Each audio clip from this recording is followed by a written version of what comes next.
Freemasonry has a couple of tools specifically devoted to the concept of time. One of those is the level, and one of them is the 24-inch gauge. The level is much more of a global time evaluation in terms of reconciling how you operate on a day-to-day basis relative to the timeline of your life. It is very much the idea that everything has a season, and that in that you need to be mindful of how much time you spend worrying about certain things or delivering certain activities or doing certain tasks. With the 24-inch gauge, you get quite a different kind of take on time.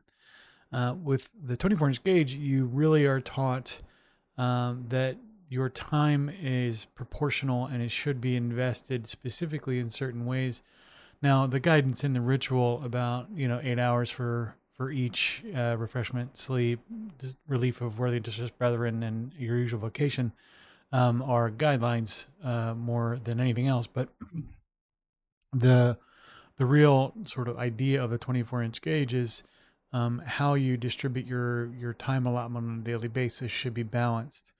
Um, Whereas the level in comparison gives you that sort of global time scale. So when you're sitting there and you are in reflection, you're looking at your sort of day to day.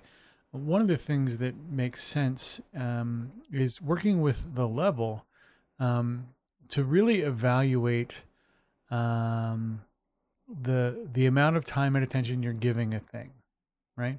So unlike a planful application of the 24-inch gauge, where it's like I'm gonna schedule, I'm going to do my time management. Um, the level is really more of a sanity check, like a plum or something like that, like the other tools in the craft. It is very much a I'm in a situation here where I'm not sure um, about how I'm responding. Am I overreacting? Am I underreacting? Do I need to adjust my delivery? Do I need to adjust my behaviors in this context? And that level of time really is that essentially that tool that's going to help you assess on the gauges whether or not you're in the red, right? So how will you do this?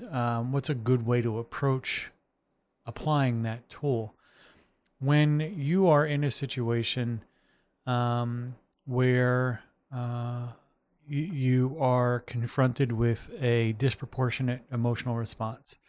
I am reacting strongly to something that I'm not sure I understand fully, or I am taking something very, very seriously and perhaps maybe I shouldn't. When you're having a strong emotional response, or a strong behavioral response, or a compulsive behavioral response, one of the first things you want to do is sit down and ask yourself the following questions. These are great for kind of short, medium, and long term evaluations. So, first, is the situation going to be different in a day if I don't take action or if I do take action?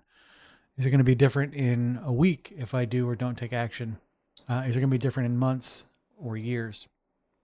Will I be thinking about this as strongly in 10 years as I am right now, or feeling about this as strongly in 10 years as I am right now? That application, those series of questions that you use the level to get to will help you take perhaps some of what feels like a roller coaster ride in the moment and contextualize the bumps and trials and tribulations in such a way that you don't, in the middle of let's say, an emotional flurry, make lifelong decisions. This is a big deal when it comes to giving yourself an appropriate, for example, an appropriate refractory period after a death or a major life event, a wedding. Um, don't immediately make strong emotional decisions. Um, strong decision or lifelong decisions in a situation where you are going to have strong emotions. You will often make decisions that are calamitous. So, as you're looking to use the level appropriately, and to essentially better separate its function from the 24-inch gauge, um, ask those questions to yourself when you're in those moments of sort of emotional turmoil, and help you it should help you contextualize against the entirety of your life the specific response that you're experiencing. See you next time.